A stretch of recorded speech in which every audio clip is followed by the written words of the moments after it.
create unique stripe line effects in Pixelmator Pro. Go to the Tools panel and select the Effects tool. With that selected, you can go here to Add Effect. Click there and go down to Generator. And that enables you to add a number of options here, like checkerboards, but this one I want stripes. So that's the second one. Click that. You can modify the colour, so you can go for blue, green, red, blue, etc. You can also change the width and also modify the sharpness so you can make it more blurry, those sort of things. But also you can add additional effects. So click here, Add Effects, and this time go to Tile. Then go to Op. You've got other options, of course, as well, but Op is going to be great for creating these sort of slightly weird and wonderful line designs. They're still stripes, but now you've got thin lines and thick lines and so on. You can also go here, click here, and move it so you can reposition that. You can also modify the scale. As you do that, you can see it change.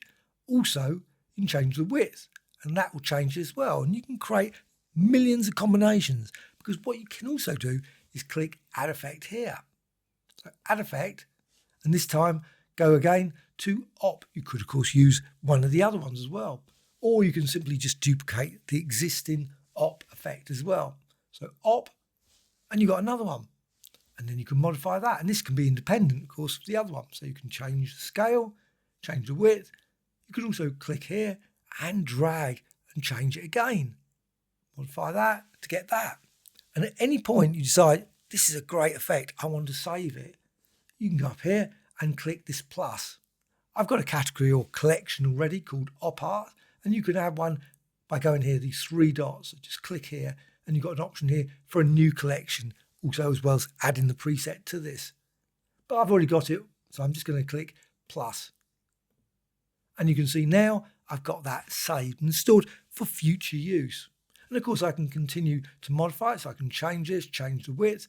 I can also again either select this, hold down the Alt Option key to drag and add another op art, and you can see then I've got that.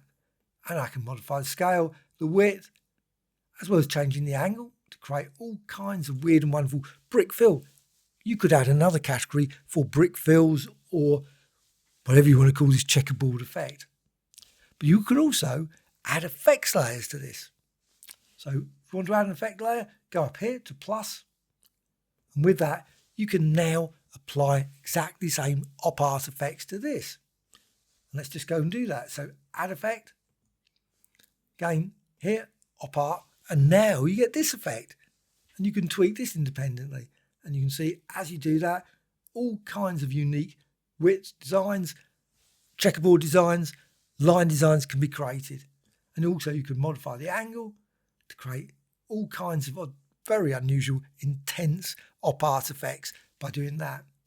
All the other options are still available simply by going to the image layer, modifying that.